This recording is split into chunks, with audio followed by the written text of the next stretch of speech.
Robust concerns about giving such a large amount of money for simple retainment. But I do want to talk about that retention.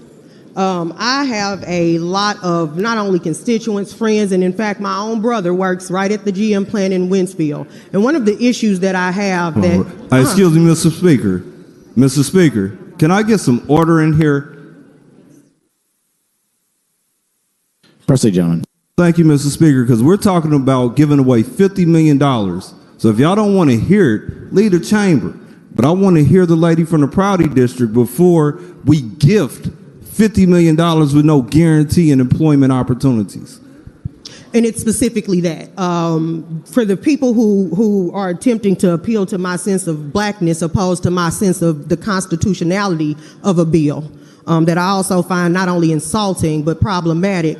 But you're right. A lot of the people came and made the point that about 48% of the employees or people who work at the plant are African American. But here's the thing. A lot of those people are contracted. They are not on full-time employment. They are often subjected to getting their jobs cut when the actual workers who come back on from whatever leave they decided to take, because let me ask those are good union jobs. Let me ask you a question about that right there. Sure, because please. You just mentioned two things. One, you mentioned the unions, and I have issues with the unions and so-called minorities rising through the ranks.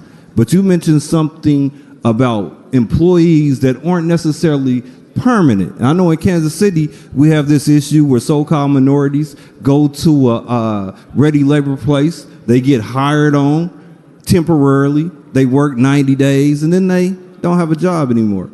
Is that what you mean by contract employees? Correct. And also I want to mention the interesting dynamic about this, and I think someone mentioned that we had to the end of May to make up our mind or to make up a discussion. I mean, of course, we don't want to continue to hijack the budget. However, the union negotiations at their plant don't take place or are slated to be completed until September.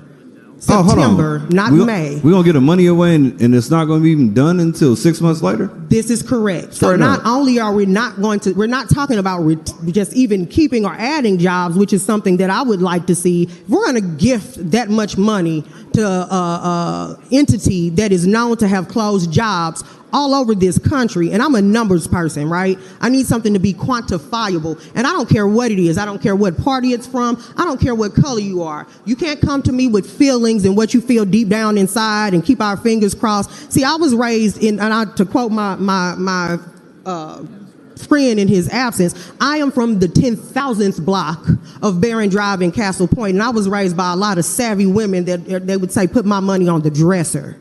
We've done a lot of quid pro quo in this body. I don't trust anybody in here enough to give anybody $51 million. What actually sounds like you was raised by some very intelligent women. Really astute. Because only a fool would give away money with no guarantee. Absolutely.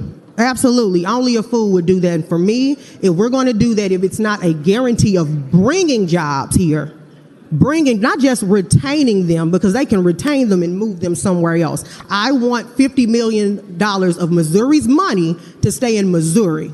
No, thank you, Representative. Mr. Speaker, to finish speaking in favor of the amendment. Proceed, gentlemen. And again, if you really have an issue with the amendment, if you have an issue with the language.